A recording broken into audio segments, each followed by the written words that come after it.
So this podcast really is something that I can use as a tool to teach myself things that I didn't know when I was younger. Things I always wish that I would have known. It's one of the main points of why I'm doing this. And I think there's nothing more important than continued learning, lifelong learning. There's nothing more important than having that in your life, because if you don't do that, if you don't evolve, you die. Nobody stands still. Nothing stands still in one spot. Either things go forward with growth, or they wither and they die and they fall apart. Okay, so it's kind of the point of this podcast, is to keep continuous learning going on in my life, and hopefully through that can have continuous learning happening in your life as well. That's one of my main intentions. One of my main intentions, while keeping my attention on people who are doing incredible things and sharing either their story, or having them on the show, or just going through what they've done, and maybe if they have programs or they have ways to teach what they've learned, I then try to reiterate that back onto the podcast. And Mark Metry, who's on the show today, is also doing pretty much the same thing. I'd say he's better at it than I am at a younger age, which is incredible. It's awesome. He has a podcast called Humans 2.0. The podcast has been around for a little over a year. It's top 100 in the world, I believe. Mark, maybe I have that wrong. I might have it right though. It's huge. Either way, he interviews really, really high level people in many different areas of life and many different industries. Now, Mark himself has a really cool story. I mean, he went at 15 years old having one of the first Minecraft servers, and made six figures at a very young age. And now he's 21 years old, and he's learned that you need to have this constant learning and this constant growth that comes along with success. And if you don't have both of those things in line, you can really mess things up, because one without the other can be very destructive. And today now Mark is interviewing billionaires. He's interviewing New York Times best-selling authors, legendary world-class human beings. It's just what he does. He went from being an anxiety-struck kid to somebody who has a lot of self-confidence and has really built something for himself today through his own mind, through continuous learning, and through his podcast. He's also the founder of a company called VU Dream, which is a digital marketing growth agency focusing on virtual reality and mixed reality, or augmented reality. And I'm really honored to have him on the show. I'm really honored to sit down and have a chance to talk to him today, because he's doing some really cool things out there in the world, and he's talking to some really cool people out there in the world. And I suggest for you to do the same. And I think one of the best things to do if you're trying to get your mind into a different state is you've got to put yourself in situations that put your mind into a different state. And one of those states is through meditation. All right, and one of the best ways I've found to really get deep into meditation is in a float tank or a sensory deprivation tank. They're amazing, and I've been using one. I try to meditate every day, but I've been using one of these sensory deprivation tanks once a week, and I use the LHTA Wellness Center, which is in Evansburg, Pennsylvania. So if you're in central Pennsylvania, that's where I would suggest you go. The people who run the place are awesome. The facility is fantastic. The float tank they have looks like an egg out of Alien. So it's cool, man. So I would suggest checking them out, LHTA Wellness Center. If you don't have a float tank, if you're not in the central Pennsylvania area, find a float tank near you and do it. Check it out. Try it. See what I'm talking about. But right now, let's start this episode with Mark. Let's go. This is Rob Z Radio. Welcome, everybody, to Rob Z Radio, the podcast. I'm super excited today to have Mark Metry on the show. Mark, I've been following your stuff for a while now. The Humans 2.0 podcast is huge. Check that out if you guys are listening to podcasts. If you're interested in some personal development, life development, expand your brain, definitely check out Humans 2.0. I just saw you in Forbes magazine, which was crazy, and I'm so honored that you decided to jump on here with me, take the time to talk to me today. So thanks for being a part of the podcast. And I guess for anybody who doesn't know you, give a brief background of yourself and what you're doing right now. Yeah, so I am Mark Metry, 21 years old. I run this podcast called Humans 2.0 that, is basically the stuff that I wish I learned even though I am a young guy, that I wish I learned even when I was younger. Mm-hmm. And so we talk about, all walks of life, from kind of like the daily life to, because man, here's the thing. I find that, whenever you're trying to look up something on the internet, there's always these different like labels, these different group words, right? So for example, if you're somebody that is like trying to lose weight because you see that as an outward reflection of yourself, and you go on Google, you eventually start associating yourself with like the health, keto, nutrition, exercise kind of group. But man, what I've realized is like I don't think in life of that way. I think of life as much more holistic. And so on my podcast, we just like to talk about everything that has to do with life and, what it means to be a human being today, living and breathing in 2019. And so that's what I focus on. So, man, I talk to, all people from all walks of life, from professional athletes to world-renowned authors on like business and on leadership and on happiness. And then I talk to like, health experts like Dave Asprey, the founder of Bulletproof, billionaire philanthropist Naveen Jain, who has a healthcare company that I believe is going to single-handedly take down the entire healthcare system. And I'm just trying to talk to the people that, are not just theorists, people that have not just read a book or even written a book, but are actually just doing this stuff day in and day out in their lives. That's like what turns me on, so to speak. Yeah. So I've really, really been focusing in on my podcast. And, I do a lot of other things. I also run a business called View Dream in the virtual reality, augmented reality space.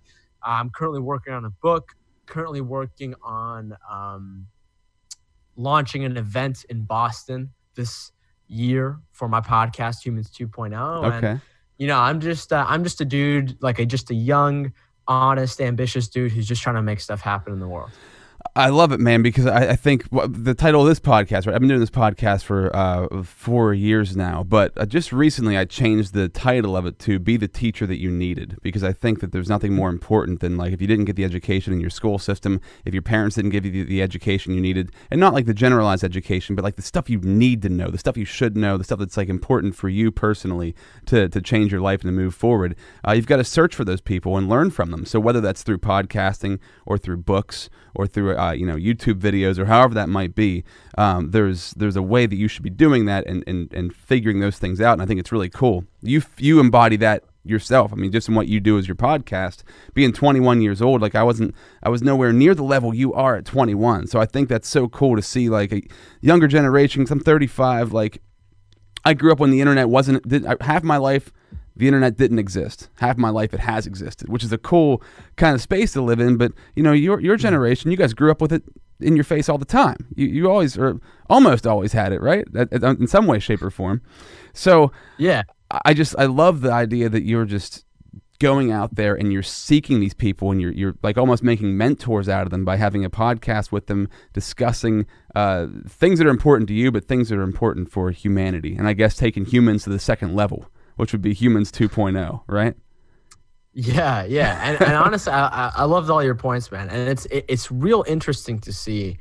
And hey, man, like I'm 21. I'm very young. Basically, grew up with technology. But I remember when I didn't have a cell phone, and I remember when I did get a cell phone and it didn't have internet, and like you had to buy text messages. And so, when I was a kid, I started to see this stuff unfold, and I think because of that, now you're getting, people that are even way past me, like you. There are 15-year-olds right now that are like building solutions on how to take like freaking pollution out of the ocean. Right. You know what I mean? So it's like we basically, because of technology, have now gained access and distribution in a way where I'm not calling myself talented, but the people that are actually talented are now getting the tools that they need to, versus, I guarantee you there is some kind of like Michael Jordan or like LeBron James, and he's like a 4-year-old kid that's stuck in the slums of India right now, but he just doesn't have access to these tools. Yeah. And so I think it's really about that. And like, to me, to really kind of summarize this real quickly, I started to really understand the power of technology, or I started to notice it when I believe this was in 2011, 2012. I remember I was in school And this thing happened called the Arab Spring. And the Arab Spring is basically, in those couple of year time frames, a bunch of countries in the Middle East ended up revolting and pulling revolutions on their governments and upending them and instilling new forms of government that the people chose. So I remember I was a kid and I was seeing this, and just as a little bit of background, my parents actually immigrated to the United States, where I live now, from Egypt just a year before I was born. Wow. So Egypt was actually one of the countries that had a revolution, and I had cousins that lived there. And I had one of my cousins call me one day and said, this was like pretty chaotic times. Like the government was falling, people were protesting, people were like burning stuff down, kind of like all over the place. My cousin told me, dude, there's some graffiti on the walls, and the graffiti is of a blue square with a white F going through it, standing for Facebook, because that's actually where the entire revolution started. Wow. It was all started from a series of group chats using technology. So like, I didn't totally get it at that time, but that to me is just like an example that's like, wait. The stuff that's going on today is unlike anything that's ever happened in human history, and is completely pulling a 180 degrees on human behavior and how we behave within the world in and of itself. No doubt, yeah, and I think that we move so quickly, and these things seem so commonplace now. It's like, there's been a movie about Facebook that came out like a decade ago, right? So it seems so old, yet it's so freaking new. It's still so new. It's such a little baby, and people forget that. They forget the fact that this is just the infancy. This is just the beginning, right? I love when Elon Musk talking about, the real issue here, keeping us from moving exponentially forward, is bandwidth. Like the fact that our hands are still controlling the keys, and that's like slowing us down, right? So if we can get past that, once we get past that point, it's going to move so much faster. But you're so correct that like we're at such an early phase. It's just the beginning, and look at the change it's already had. Look at the impact it's already had. And we're talking about your podcast, right? Like, to see you go out there and you're doing an episode a day. Are you still doing an episode a day? Because first of all, I want to know about I want to go back to your beginning of like where you started at when you were 15 and how that all went down. But I want to talk about the podcast, man. How do you crank out an episode a day? What is your tactics with that? What's your mindset going into it? Like, how do you diligently do that? Because, I run 2 other businesses as well, and the podcast always comes last because I don't make as much money on it. So it's like, I can slack on and then that's okay. So where does your mindset come from and your work ethic? Yeah, man, that's a great question. So, to start this off, you've got to know why I started the podcast. So when I was 18, 19 years old, I started to become conscious of a lot of things that I was unconscious of in my past. A lot of things about myself that, I was not necessarily proud of. And so, I started to understand this, and I started to understand who Mark Metry really was. And, at that time when I went into college at 18, I started to expand my worldview. And, just real quick, like when I was 15, I started the world's #1 Minecraft server. I went from a kid that, grew up from immigrants, grew up on government housing, food stamps, to kind of just like all of a sudden making like hundreds of thousands of dollars from a video game. It's crazy. So like the image I don't want to paint here is that like I was some kind of genius. I actually just got really lucky and I kind of stumbled into this. But I knew I had that in my past, right? So I knew that I was always trying to like search for opportunities. And when I look back at my life when I was a kid, I was always like really crafty. I was always like trying to just make cool stuff happen. But when I went off to college, 18, 19, I started to become aware of this version of myself. Up until that point, I had always thought of myself as a loser, somebody that has no talent. I didn't really have much of a self-esteem. And in turn, I didn't really have, much meaningful and deep relationships with people. Mm-hmm. My health was totally out of whack. And in turn, that was influencing my mental health. So I went off to college and I like started to sort of click this, click in these dots. Yeah. And at first when that happened, I got, it became really uncomfortable because I realized that I had almost put my mind in like this state of denial about some certain things in my life because I had reached some sort of superficial success from the server, from the money that I was making. So during that time, I went down this dark spiral. It was probably like one of the first times in my life where I kind of became like actually depressed for like a few months. I ended up, binge eating, a bunch of crappy food, binge watching Netflix, just like doing all the things to try to escape myself, to not deal with my thoughts. And, as anybody else knows, there's only so much, you can go on to that until, something happens, some kind of if somebody's abusing drugs, some kind of an overdose, or, your friends and family start leaving you. And so for me, that version of that was like becoming depressed, becoming obese, becoming even more unhealthy, becoming even more happy, socially isolating myself. And so like it took me a while to get out of this. It took me about like 5-7 months to sort of get out of this. And I got out of that by traveling. I actually went back to Egypt just for like a summer vacation for a month. I started to read books. I started listening to podcasts. I started to do more research on health, on like how specifically to lose the weight. And through all of those different things, I started to sort myself out. And so I actually, started picking up better and healthier habits like meditation. I stopped eating sugar. I stopped doing all these different things.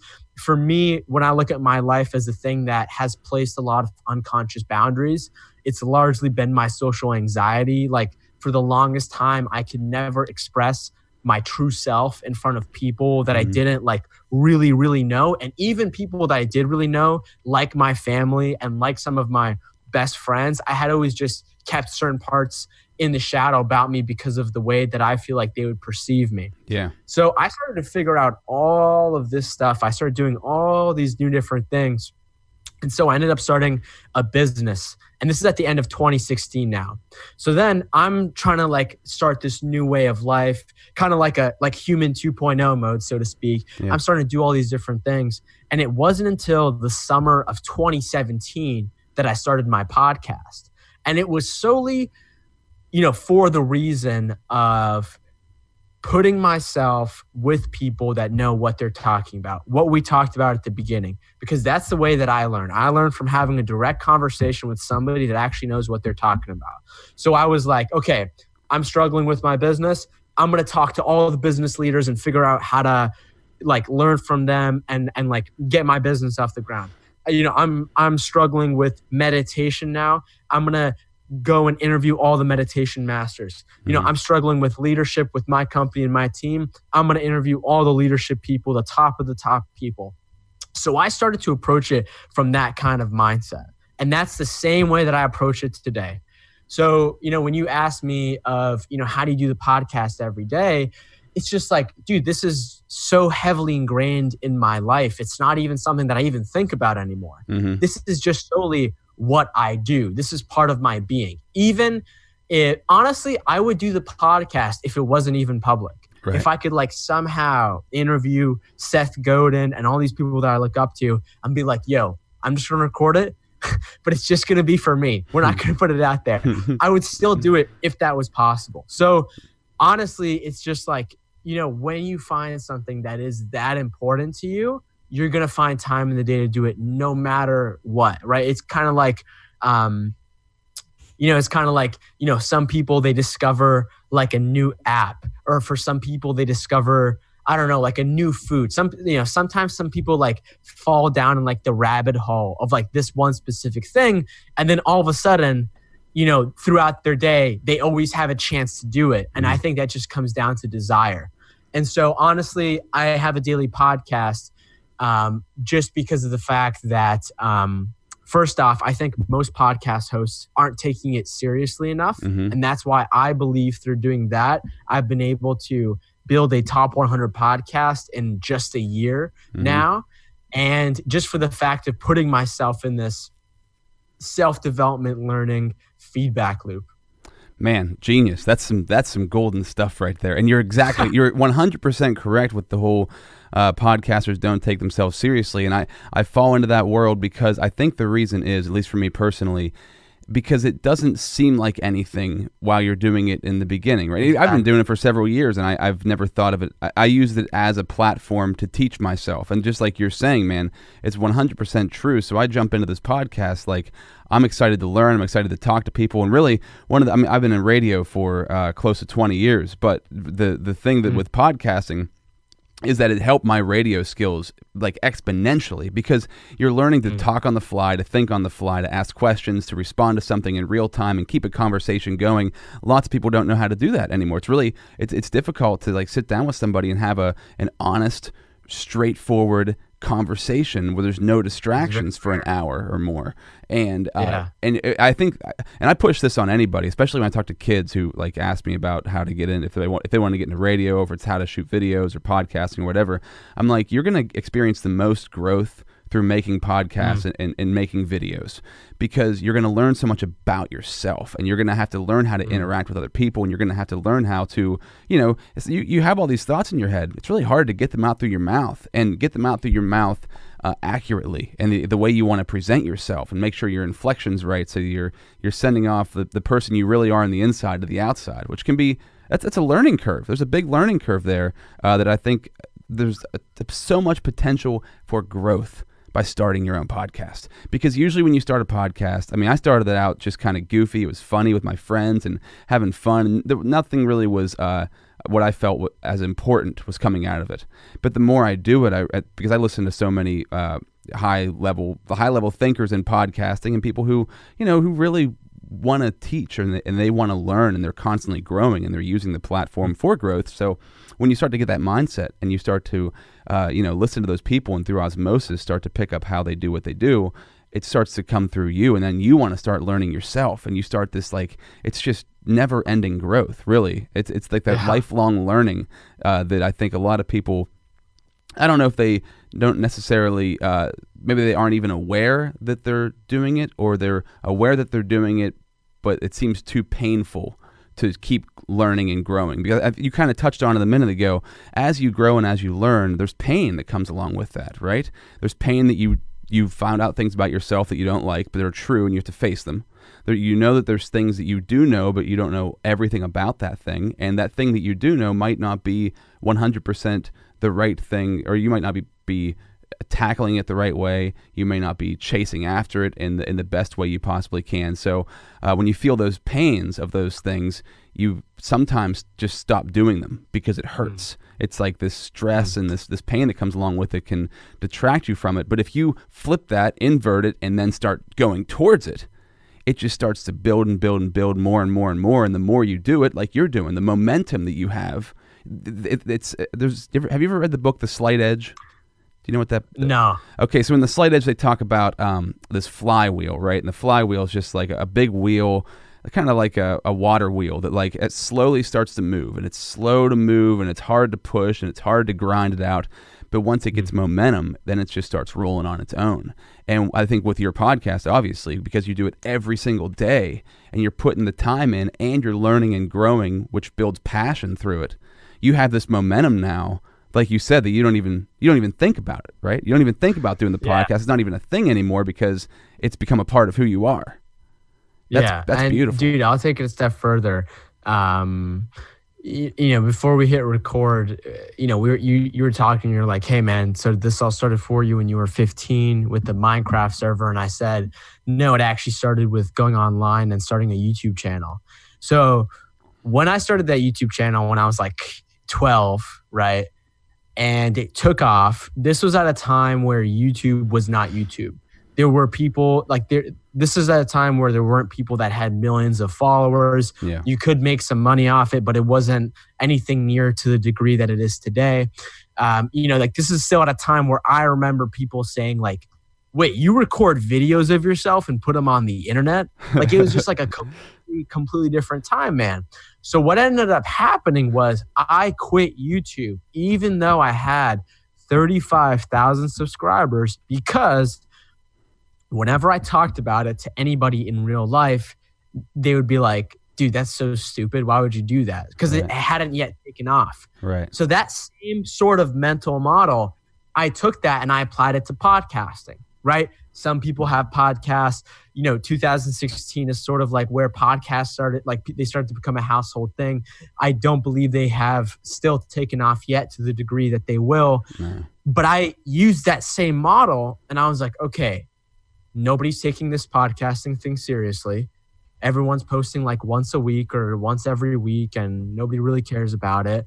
And I'm going to take full advantage of this. So what I saw was this, like, I'll kind of try to break down this evolution. So I started the podcast in summer of 2017. That summer until the end of the year, I didn't take it seriously whatsoever. I recorded some interviews, which sucked balls, by the way. They were awful. I recommend you go back and listen to them. I was so nervous. I was so scared. Yeah. The conversation was awful. It's just so funny to look at. And it wasn't until the beginning of 2018 that I took it seriously. It was January 1st. I remember it, 2018. I was like, the same kind of like entrepreneurial feeling that I always get whenever I start something, whether it was the YouTube channel or the Minecraft server. I'm like sort of getting it now about the podcast. So I was like, okay, I'm just going to trust my intuition and I'm just going to put in all the marbles. So the beginning of this year, I got more, sorry, not this year, 2018, I got more serious about it. I started to post like 3-4 times a week. I started to, reach out to people. I started to get more strategic about who I was getting on my guest, what kind of topics I was covering. I started to improve my skills. I started to improve like the podcast quality itself. I started to do all these different things, man. And in March, 2 months of doing that, I ended up interviewing some people that started to talk to me about marketing. They started talking to me about using like LinkedIn and Instagram. I had on somebody from Gary Vaynerchuk's content team. And after I filmed the episode, he was like, dude, you got to get better at promoting this. You got to get better at putting this stuff out on social media so you can get more listeners. March is when I started like posting stuff on social media. There's a couple months here and there where there were some evolutionary changes, but mainly I want to say like in June, I was like, I got to take this to, it was like in May, I was going to be like, I got to take this to 5 times a week. And then it was like in the middle of June, I was like, okay, I got to do this now daily. So it was like this gradual progression of just like me realizing a bunch of different things and then me changing my actions. Because, dude, to be totally honest with you, I completely knew my podcast was going to hit the top 100 before it even hit it. Because I started to get the desire. And more importantly, I started to change my behavior to get there. So I think it's a combination of all those different things that like, kind of put me at that stage. Like I literally remember like the summer, like last summer when kind of all this stuff was like starting to hit the fan. I would literally I take a cold shower every morning because I heard that's good for your health. And I've been doing it for like a solid year and a half now. And like literally every day to pump myself up before I hop in the cold shower, because the cold shower is awful. I would say the Humans 2.0 podcast is going to hit the top 100 podcast. It's going to be a top 100. And I say that literally every single morning until finally, it happens. And so I think it's a combination of like all those different things and just kind of like, I think getting feedback is very important from people in real life and also people online. But I also think there comes a time and a place where, you need to shut the world out for like 6 months. And you just need to like put on tunnel vision and just, because like that's what I did. I don't recommend it for everyone, but I really do believe that if you just sort of triple down on yourself and, not listen to, so many other people on social media and even people in real life, I think you can get really far and just really surprise yourself. This is exactly what people need to hear, exactly what I need to hear also. You're 100% right, man, because, this is funny because 2019, I've kind of positioned myself what you're saying about 2018, right? I've been running this marketing company and it's going really well, but I'm not satisfied in it. It's not giving me what I thought it was going to give me besides the monetary end of it. So I've been doing this podcast now long enough where it's like it's time to turn the juice on. And that's honestly a reason that I reached out to you, because I watched what you do and I'm like, man, like Mark's out there doing this every single day. Now I know his story. Now I know how he's doing what he's doing. It's always for me at least, and I think everybody kind of benefits from this, right? You have to learn other people's stories. It helps to learn their chronological path and how they got to where they are. Now that might turn you. It might make you angry. It might frustrate you because they're further along than you are. Where you want to be, or they're where they are now, and you want to be there, but you're not quite there yet. So I think that it can. If you let it beat you up, you can beat yourself up with it. But if you let it inspire you and just learn from it and just tweak yourself, like you said, get in that cold shower and doing those affirmations, dude. The affirmations are so important. And I used to not really believe in affirmations. I thought that was ridiculous. But I've been doing them now daily for about 6 months.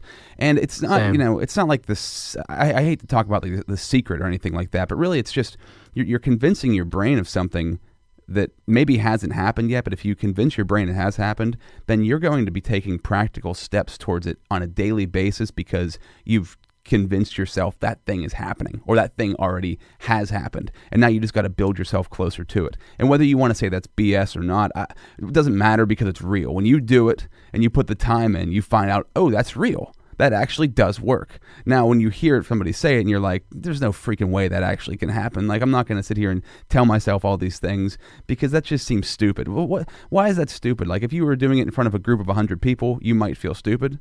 It still would work, right? But if you're doing it by yourself in your car, in the shower, in your bedroom, wherever, or just in your own head telling yourself that, there's no shame there. What's the shame? Just do it. And you're eventually going to bring yourself closer to that thing you've been trying to go after. And I had to get confirmation from that. I had to listen to people who have done it. I have a mentor who's helped me to put together the affirmations, the YouTubes and the videos and the podcasts that I've listened to. Like, everybody does it who is successful. Who I think of Arnold Schwarzenegger, who's the greatest dude of all time. I love Schwarzenegger and all what he's done with his life, but that's what he used to do when he wanted Mr. Universe, when he wanted Mr. Olympia, when he wanted to become a Hollywood star, when he wanted to become governor. He would vision it in his head. Like, he said he could crystal clear picture it happening in his head, and he would do it over and over and over again. And then he drew then closer to it because he had set his mind on it. So, man, it's so incredibly powerful. It's so powerful. It's insane. So I'm really glad that you threw that out there and put that out there because. What's your routine like? What's your mindset like? You're talking about cold showers. What's your day? What's your morning routine like? What's your day like? So people can get an idea of, to crush it like you're doing it. How do you tackle it? Yeah, real quick, I just want to say that I didn't believe in affirmations either until maybe like a year and a half ago. So, and I always thought you're just saying things to yourself, this and that. And then, I actually started to look into the science, and it turns out that, with all this productivity stuff, with all this morning routine stuff, everyone always talks about environment, how important your environment is for setting yourself up for success. Mm-hmm. And it turns out that the language, the words that come out of your mouth actually become your environment. They create your outer environment. Yeah. It's just the way that the brain works. And so I think it requires, the use of your imagination, like visualization, affirmations. And then I think it also requires, you putting in all the marbles and you really just bleeding your eyes out in every single moment to try to get the thing that you want to happen. And I'm not just generally talking about a job or amount of money or a business. I'm just talking about your life in the holistic perspective. And I'll tell you a story that I just recently became aware of, even though it happened in my own life when I was younger, that really made me understand this. And so, like I told you before, when I was growing up, my parents didn't really have much money. We didn't have money to buy things. We were from the immigrant mentality of you just don't buy anything except for the very bare necessities. And so I never had money. I never thought once in my mind of I was never in a store and I was I'm gonna buy that because I just didn't have the money. And I knew I didn't want to ask my mom for money because we were saving our money for the bare essentials, right? So that was the kind of lifestyle I was coming from. And I remember maybe when I was 10, 11 years old, we would be driving on like the highway to get home, the same highway. And there was an Outback Steakhouse that was like in this plaza, like towards the right. And I had never had steak in my life before, but I had like seen it in movies and I was like, dude, that looks so good, man. I wish one day I can have a steak. And I would now that I'm thinking about it, when I was a kid, I would like just think about that. And I would think about how potentially good eating that steak would make me feel, even though I had never had a steak in my life. And so what I actually realized is my imagination was triggered and it was being used to put me in a situation, in a scenario that I was not currently seeing in front of me. A few years after that is actually when I started to make money on my own. And a year after that, after I had like made it, I was going to that Outback Steakhouse almost every single like weekend, sometimes even a few times during Taking your the whole week. family with you. Exactly. That's literally verbatim what happened. But I realized that once I got to that feeling, once I could like literally feel it in my body, just like as if I'm like imagining it, I'm in like some kind of movie, I'm eating the steak in the steakhouse. That is the way that our minds work. They run off of emotion. Mm-hmm. Our spirituality runs off our emotions. And it's kind of like putting it in a GPS. So once I had that feeling, once I had that emotion, and I would like, I didn't even say it to myself. I didn't say like, one day I'm going to go to this steakhouse. I didn't even think that, but I just started to feel it. And so that's like putting it into a GPS. And then when you're going throughout your day, whether it's in your morning routine or you're trying to accomplish a specific goal, after doing that again and again and again, your subconscious is going to start to find little subtle tiny ways to point you to get you into that direction where, you know, to the point where you can be 14 years old and be totally self-made, which is what happened in my case. So I think it's like way more important than people realize. Yeah. I think it's not the only factor that comes into play, but I think it's super important. Okay, so to answer the actual question, sorry for that. No, that's okay. Actually, before we go into this next question, yeah. You just sparked something in me that I'm thinking of right now. So there's this guy. Do you know who Michael Singer is, or Mickey Singer? Sounds very familiar. You would find him extremely fascinating. He was just on Tony Robbins' podcast. I just bought his course. He's like a meditation expert, and he talks about like in his life that little voice in your head, and that a lot of times for a lot of us that little voice is like going against what you really want to do, and like, you know, judging you and thinking that that's a dumb idea or whatever this might be. So he was building this meditation temple in the woods. I think he lives in Georgia, I believe, but when he was building it, the voice in his head kept saying, "This is stupid. What are you doing this for? This is a waste of time. Nobody wants this." And he just kept ignoring it. And he said, like, that little voice in there, it doesn't know what it's doing. It's just it thinks it's helping you. It thinks it's like self-preservation because you're diving into a world. And think about it, like it doesn't make sense because this is what my mentor always talks to me about. His name's Ray Overdorf. He's been on the podcast twice. He's an awesome dude, and he tells me like we have about 80. Is he the one that works at Shopify? What's that? Is he the one that works at Shopify? No. Ray's close to 80. He's older. He was like he ran A&P grocery stores and then became a life coach and a business coach. He's an amazing dude. But he's talking about we have about 80,000 thoughts a day, right? And about 99% of those thoughts are old thoughts. So your brain doesn't know any better. So when your brain's talking to you, telling you this thing won't work and that thing won't work, it honestly doesn't believe it will because it's never experienced anything else. So you've got to teach it through learning from others and through experiencing things in real life that these things are possible. So when that little thing in your brain pops up and starts saying you can't do this or that's not going to work or da-da-da-da-da, you have to just ignore it because it doesn't know. You have to teach it to know. And once you teach it to know, then it'll learn that those things are possible. But I just wanted to throw that in there because I thought that was pretty, it fit in with what you're talking about. And it's really powerful when you break it down that the only reason you're telling yourself these things is because you don't know them yet. But if you convince yourself before you experience them that they're true, then it'll draw you towards them faster. But anyways. Yeah, I love that. Yeah, dude, I absolutely love that so much, man. And, I'll tell you this, So I interviewed this guy. He wrote a book with Dan Harris. His name is Jeff Warren. It's called like 10% Happier, How to Meditate, this kind of stuff. And he has this great quote, and it's meditation forces you into a direct collision with a fundamental fact of life that is not often pointed to us, and it is that we all have a voice in our heads.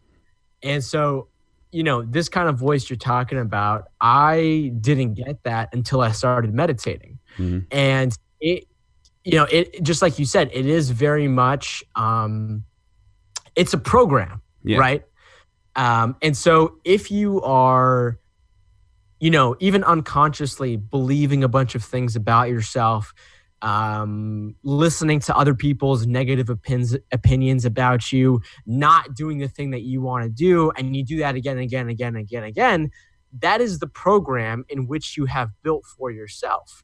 That program is not inherently good or bad. It's just a program, and it's like computer. And just like you said, 99% of those same thoughts are identical from yesterday. Mm-hmm. So like that literally shows you that like you're literally on like this loop, and you can call it Monday, you can call it Thursday, but it's literally the same exact thing. So I started to realize this once I started to come up with like a bunch of resistance in my life, like kind of like what I was telling you about before. I started to become conscious of things that I wasn't conscious of. And I started to face discomfort. I started to face resistance within. And that was the voice inside of me. I had this voice that was saying, Mark, you suck balls, bro. You don't have any talent. You're a loser. You can't do anything. But then I had this other voice of me that was maybe coming from the good things that I had done. And then maybe coming from, like the my true self, the part in me that really believes in like a higher destiny. Yeah. And so when that starts to happen, man, I see this all the time. People don't do the good things that they know they should do because of that voice is telling them not to do it. But what you've got to realize is that not for all cases, but that voice is usually not your life. That voice is just simply a biological mechanism that your brain has evolved through hundreds of thousands of years to get you to survive, right? Because if you, like I interviewed Seth Godin on my podcast, and he told me that, basically what motivates people to do all the kinds of behaviors is the root fear of fear, which is death, us dying, our mortality. And that fear is linked to two other fears. Actually, no, it's just linked to, our fight or flight system. So, that can make us anxious, that can make us more paranoid. And then also, we humans are biologically wired to have the fear of being socially ostracized, meaning you get kicked out of the group, because that means that if you're sitting around with your tribe and you say the wrong thing or you criticize him or her, they would kick you out. And if you were living alone in the 1300s, without a doubt, you would die, right? Without a doubt. So like our brains literally programmed this in us. Yeah. And so some people, end up like living their life in this certain way, and they become 30 or 40 or whatever. They're like, oh my God, I should have done all these different things because the life that I'm living right now is not actually our life. And it's just like the big thing for me that I had to understand is that like, when I was starting to live my new life and I was facing all this resistance, it is absolutely a normal thing. But the thing that I had to understand is that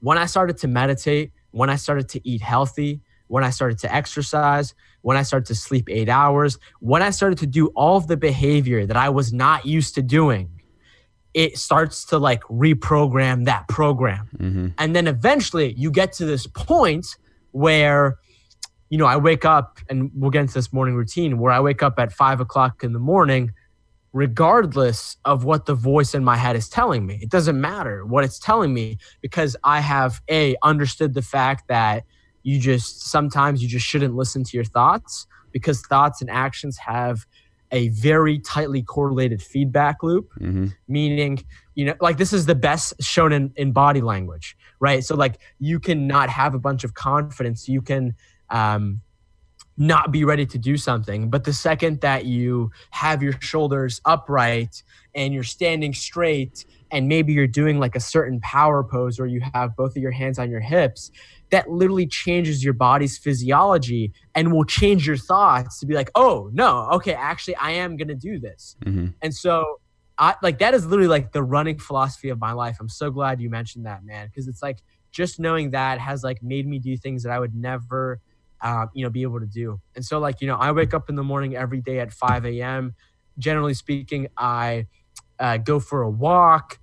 I drink some water. I come back to my house. I either do sometimes I do like some stretching or yoga, and then I do mindfulness meditation. And then after that, I go into journaling. I journal a few different ways. One way is just a direct stream of consciousness. So no kind of filter, just literally writing down whatever my brain is thinking in real time.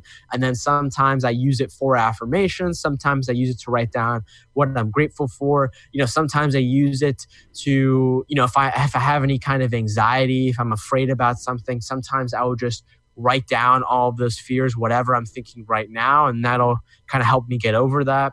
And then after that, I hit the gym. Usually it is every other day is strength training. And then the other day is I go for a run. And I find that those two kinds of physical activities are really good for me. And then after that, I do the cold shower. And then I just start my day, whatever kinds of meetings need to get done, whatever kinds of podcasts or interviews or calls or projects that we need to tackle. And then, probably like the other useful thing that I would say is, during lunchtime, I try to so for me, man, what's been massive is eating healthy. It's been the biggest thing. And, there's like this fallacy that I always heard when I was a kid that was like, oh yeah, young people can eat whatever they want because they're still growing up and they don't have diseases yet. Yeah. But it's like, where do you think those diseases are going to come from? Like literally what you do in your developmental years are the most important. So like literally babies and little kids and teenagers should be eating like the best kind of food. And, I found that food has been a massive, massive influence for me in terms of like brain fog, energy, focus, my ability to sleep, which then correlates to the next morning. But dude, I'm trying to talk about food as much as possible because I don't know what you follow in nutrition or anything, but like I don't think it has anything to do with keto. I don't think it has anything to do with paleo or like avoiding carbs or avoiding I don't think it has to do with any of that stuff. If you look at the cutting edge research right now, a lot of it has to do with how our genes are expressed. And, just so I can go into this a little bit, we might get a little bit off track. No, go for it, man. I think it's unbelievably important. But, it turns out that, we have like 20,000 human genes that are expressed, in our body. It turns out that we have 2 to 20 million genes that are expressed that are not human cells, that are bacterial cells. So it turns out that the human body itself is actually less than 1% human because the other part of it is made from bacteria. If you look at cutting edge research, it's called like the microbiome, the gut microbiome. And it turns out that, this is just so important because, between you and I, Rob, you and I have 99.999999999% of the same DNA. But when it comes to our microbiome's DNA, we have less than 5% in common. Damn. And so the reason why I'm even talking about this is that, growing up, what actually influenced a lot of my mental health, and I believe actually influences a lot of people, is their health, how they feel, because it correlates with your energy, your mood, how willing you are, how irritated you are towards people, all these different sorts of things. So I was diagnosed with a bunch of chronic illnesses when I was a kid, and I was being medicated for them. And what I started to realize is what illnesses were they? Just to go into that real quick. Yeah, so it was nothing serious. It was things that were unbelievably common. So, for example, autoimmune diseases, things like asthma, rashes, allergies, different problems with my digestive system, with my endocrine system, ADHD, problems with sleeping. All these sorts of things. I wasn't like in the hospital every day or something. But what I realized, Rob, was the more work I did on my microbiome, all of my symptoms for these diseases started to disappear. Mm-hmm. And so this is super important because, dude, it's not about eating broccoli and avocados, because for some people, broccoli and avocados are the two foods that they should not be eating. And so I think talking about the microbiome and health in this particular perspective in our diet is super important, man, because, I get people that talk to me all the time and they're like, dude, what's your, morning routine so I can have like the most energy? And like, once you start working with people, you start to realize that they have some limitations in their day. Sometimes in the middle of the day after they eat lunch, they get brain fog. Yeah. Sometimes they wake up and they feel like crap. Sometimes they don't feel like they don't have energy to work out or to exercise. And then when it comes to go to sleep, their body's awake and they can't go to sleep. So dude, for me, focusing and tripling down on my health, it's not just food, but food is a big part of it, has been like the most productive thing for me, has given me the most amount of energy. And so like, if I can continue on this just a little bit further, one of the billionaires that I interviewed, Naveen Jain, he's like this billionaire philanthropist now. This dude's got like a space company, but he started this company called Viome, Viome.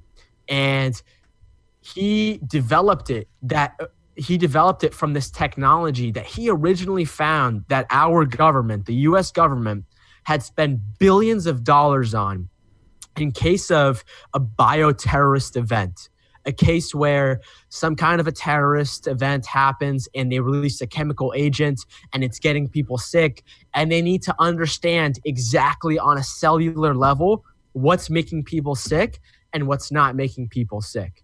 So he took this technology and he was like, yo, what if I could reverse engineer this to understand what's making people sick and then how to make them healthy? So he started this healthcare company called Viome, and it's the world's only functional microbiome health test. So there's like some other microbiome tests out there. Yeah. They're all scams. They all just tell you like 50% of the bacteria that's in your body, but in reality, it doesn't actually tell you what's going on inside of your body and what RNA expressions they are giving to you right now.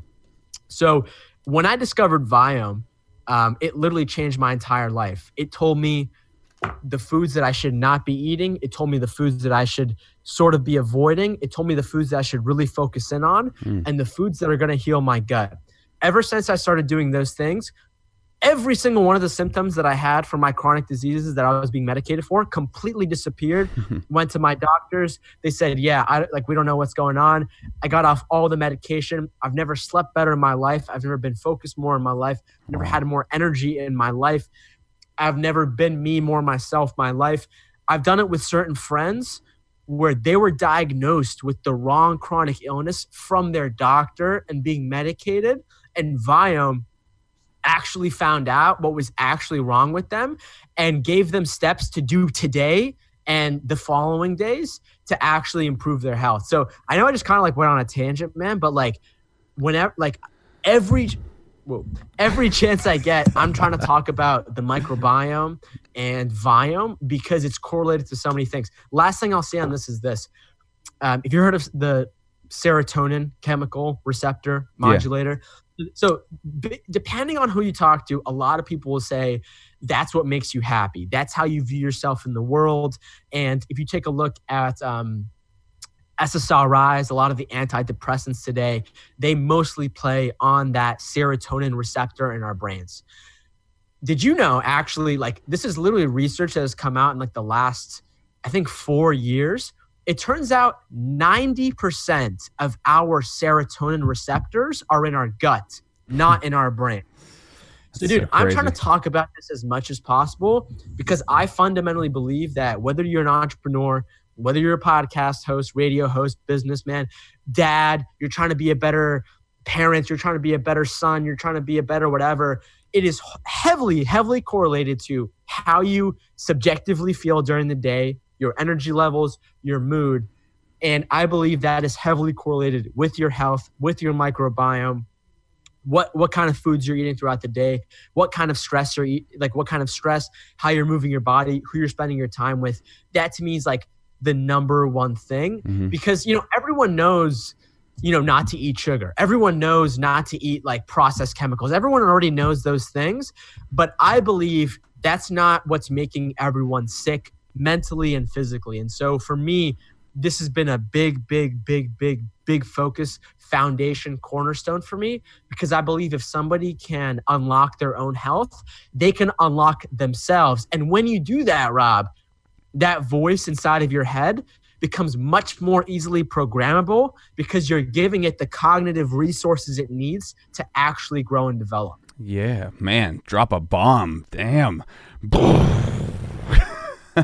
That's fantastic. That is so good, dude. That is so good. Okay, what podcast was that with Viam? Who was that again? I got to check that out.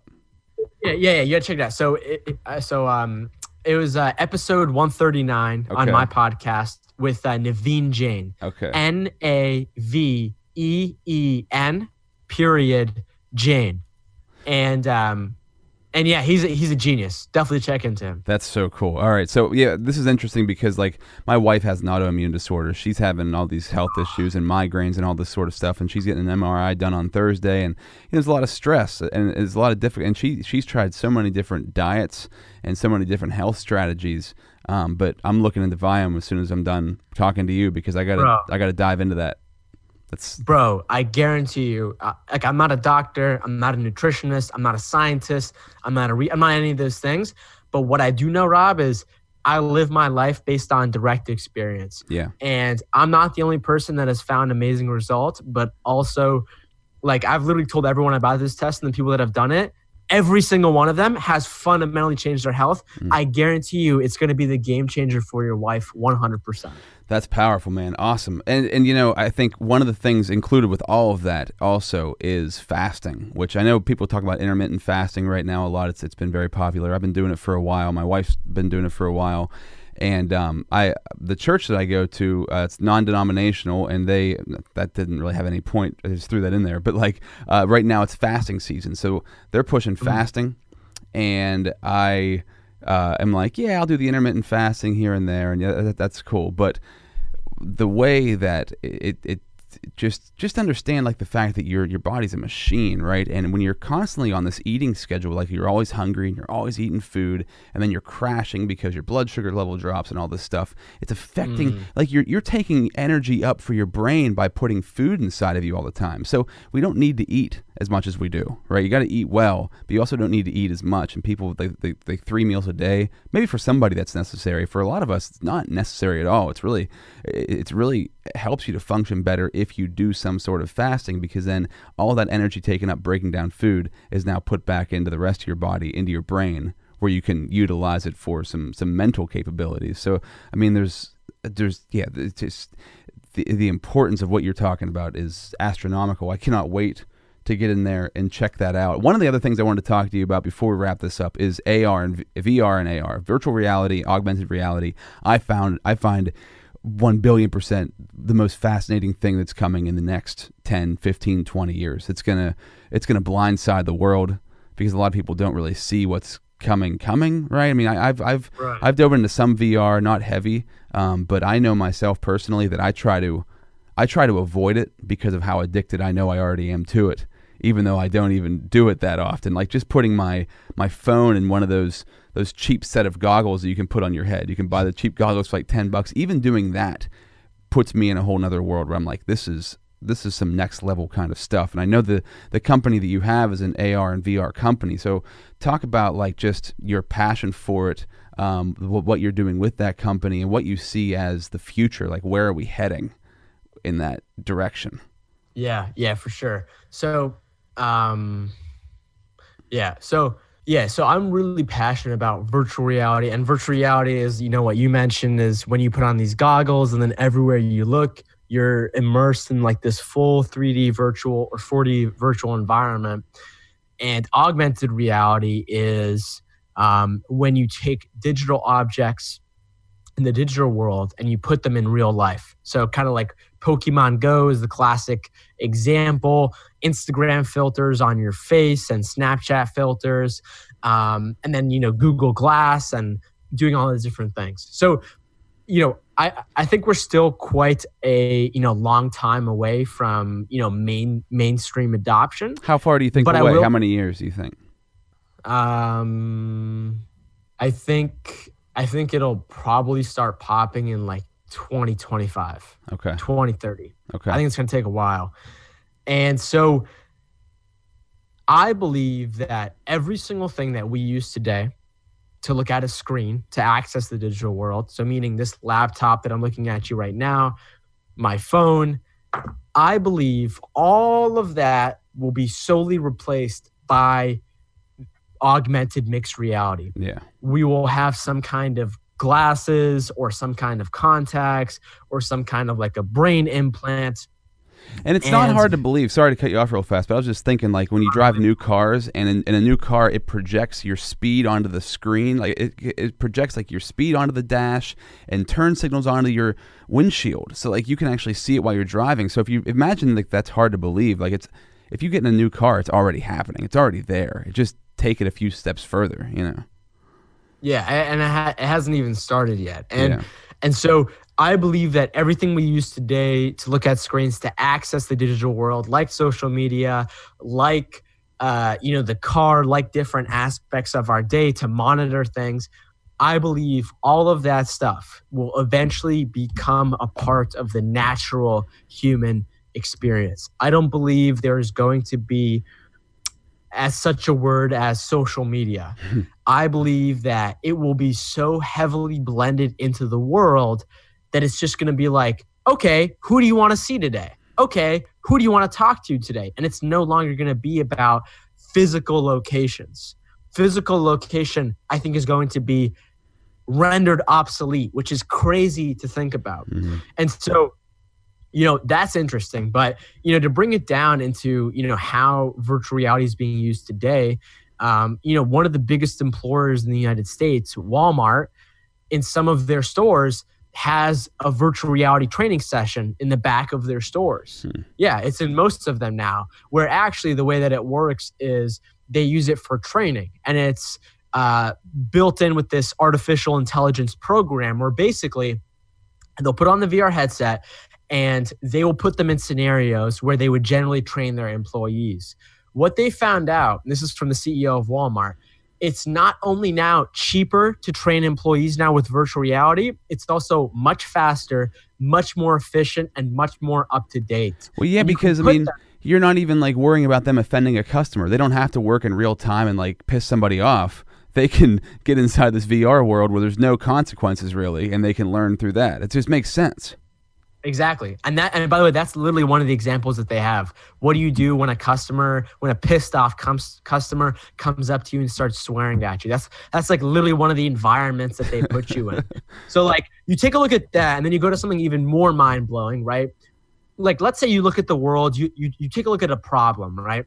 A problem is veterans and soldiers that come back from war, and not just them, are experiencing PTSD, okay? Post-traumatic stress disorder. You look at how that's being treated today, and there's, a wide range of solutions and treatments for it. One of those treatments is opiates. And, I don't know about you, but at least here up in Massachusetts on the East Coast, there's this thing now called the opiate epidemic. Yeah. A lot of people now are addicted to these drugs for honestly no fault of their own, but the fact that after their condition has gone away, they're now addicted to this opiate, or it doesn't even actually solve the problem and it just makes them sicker. It never has, and I mean that's the funny part, because I've dabbled in my life, and it doesn't really get rid of the pain. It doesn't really. It might mask the pain. It might kind of like hide it, but it just gets you high. It's not really getting rid of the thing you need to get rid of. So it's just it's bad. It's a bad product in general, in my personal opinion. Exactly. And worse, it's being prescribed by doctors. And so if you look at what the U.S. military is actually doing, they're actually using virtual reality for some certain scenarios to treat veterans that have PTSD and put them in this intelligent therapy program in virtual reality that is really just like a tool unlike ever before. And, what I believe VR and AR is really all about, the CTO of Oculus said that virtual reality is the last computing platform, because anything that we could potentially imagine can be created in virtual reality. And, today, if you're trying it out on a cardboard holder, it may not necessarily, your brain might not be convinced. But if you actually try out some of the other ones and the ones that will be coming out, that stuff is going to be indistinguishable from reality. And it's like, what happens when we invent technology where, similar to, the brain now can look at anything. If you want to look at, I don't know, 2 elephants having sex, you can Google it and your brain can literally see that. It gives you that instant gratification. Yeah. Now, what happens if your brain has that same ability, but now the ability to experience anything? Right. That's crazy. And I believe that is the way that, VR is being built. And ultimately, with the interconnectedness and application and the long tail of virtual reality, artificial intelligence, augmented reality, different exponential technologies merging together, the human that stands before you today in 2019 is going to be a completely different species in like 2040. I think we're going to be completely different. And if anything, I think we're actually going to be more human. And people look at all these different things like what Elon Musk is doing and this and that. And people were like, dude, the future is going to be crazy, bro. And, I'm sure some certain parts of that are, but they're only crazy to us.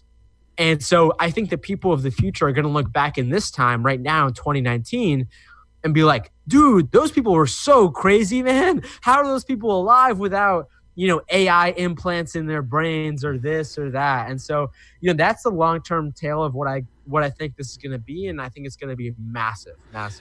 Well, because, I mean, imagine the separation, the gap that's going to be brought on by that, because right now we're already seeing this huge gap, right, between any Gen Z who was born after 1995 and anybody before that, because they're in this whole new world where they don't even, the fact that an iPad didn't exist, or like they couldn't carry their TV with them or watch whatever they wanted to at any time, is so foreign to them and it's so ridiculous to them. That divide is already so huge, and the wealth separation there is so huge, because I live in an area in central Pennsylvania, and it's very behind the times when it comes to technology. So I'd say we're 10 years behind, maybe more. So even when I do marketing for Facebook or for Instagram, like I have to dumb things down to like the beginning stages, because they're not even on board for the beginning stages yet, let alone what is happening currently right now. So that gap's just going to get bigger and bigger. And once AR and VR becomes really fully accessible, and once a younger generation comes along that just is like has that implanted into their life from the time they're 2 or 3 or 4 or 5, compared to somebody who's 50, my God, the difference in that is going to be so huge. Like when they talk about that gap, that great divide is coming in that world, and there's nothing you can do about it, like be afraid of it or try to avoid it. Like you better just try to ride that bad boy out and get on board with it, because it's not going anywhere. Yeah, I mean, honestly, I disagree. I think that I think you're right about some things, but like Kevin Kelly, for example, the co-founder of Wired Magazine, he said that the real game of technology is about access and distribution, which is exactly what you're talking about, right? So it doesn't really make much sense for us to talk about virtual reality when there's people in India that don't have food, right? So there's that kind of duality. But what I do think is happening now is that I think with the use of exponential technologies, I think things are going to start to become democratized. So what do I mean by this? This is what I mean. For example, let's say you take somebody, and this is a very interesting example, but let's say you take somebody that has autoimmune issues. Okay, they've got a bunch of different health issues that are all stemming from autoimmune, which we now know all stems from an imbalance of the gut microbiome. And so they go to a hospital, I don't know, every so few months because of their symptoms, because they're sick, because they need help. They go to their doctor, they get a drug or they get some kind of treatment. Their insurance goes up. They keep paying medical. And, I have some friends that on their own quest to solve their health problems have spent hundreds of thousands of dollars, right? But they're still not necessarily healthy, right? Now, let's take Viome, the example we just mentioned, the healthcare company, okay? That is only available because the U.S. government has already put in billions of dollars, and because of Naveen Jain's billionaire powers and influence, has been able to license it from the military, from the government. So through using that technology that costs $300 a year or something, they're now able to give that to somebody and have them be symptom-free, not be sick within, obviously everyone, it depends, within 3 to 6 months. Wow. So now we're talking about somebody potentially in the future, it's happening now with Viome, could potentially get better healthcare with less cost than what the developed person has today. You see what I'm saying? Yeah. And so I think that, there is going to be certain aspects of this divide, but I do believe that democratization is going to be opened up because we have exponential technologies. If you look at, for example, the New York Times, they did this piece on how a lot of the developing countries, a lot of the third world countries, almost all of them now have a steady access to clean water. Not all of them, but because through literally the last 5 years of all the technology that's been created, there's this technology been created that's literally this fan that they put up in different stations in Africa that generates water from the air. Wow. And so I think once we start looking at resources in this way that are not necessarily black and white now, because we have exponential technologies, it can start to just open our brains to things that we could literally never imagine before.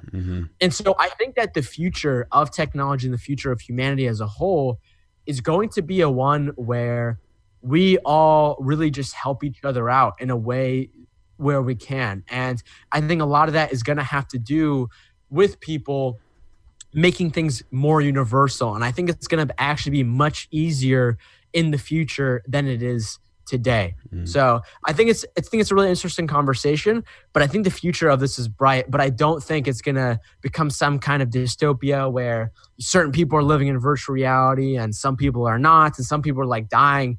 I think that, humanity is very kind. And I think the tools that we're developing today are going to be able to, make us create solutions in ways that were never, ever, ever, ever, ever possible.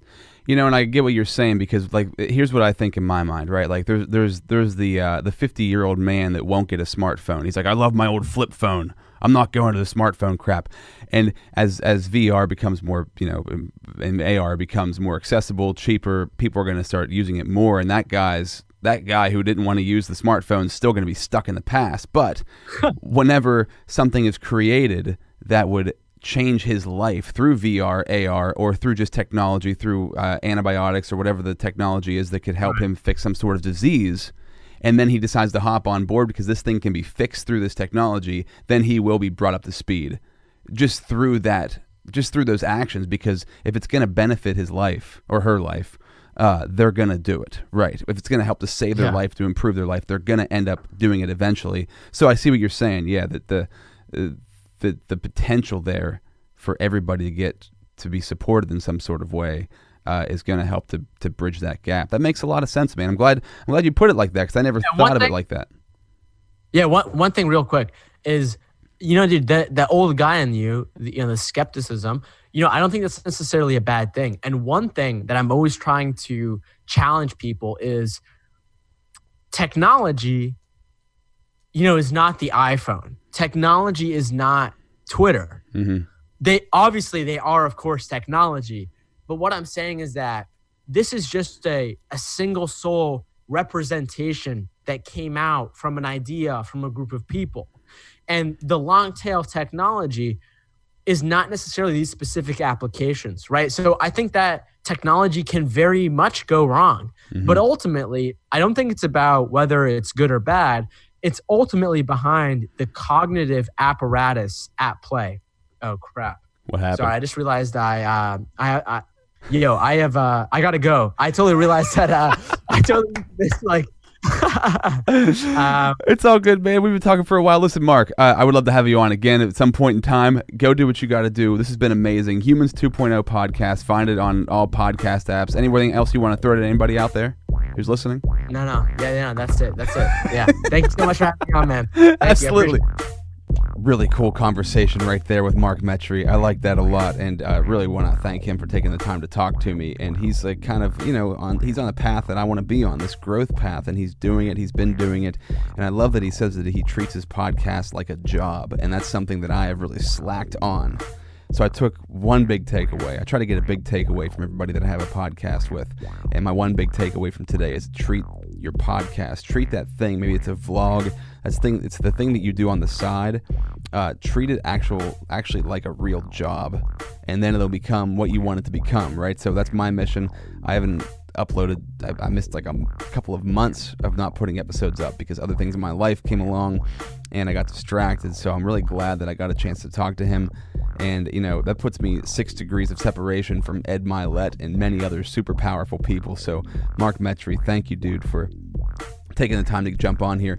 I want to talk about DDP Yoga just for a second, because it's something that I believe in. I only have sponsors on the podcast that I truly believe in because I use them because they work, and DDP Yoga is one of those things. Diamond Dallas Page, wrestler from back in the 1990s, had a really banged up body and went to yoga to try to fix this, and then through yoga learned that there's certain parts of yoga he loved, but other parts of strength and conditioning that he loved as well, and he merged them all together into his own thing that he built called DDP Yoga. You can find it at ddpyoga.com.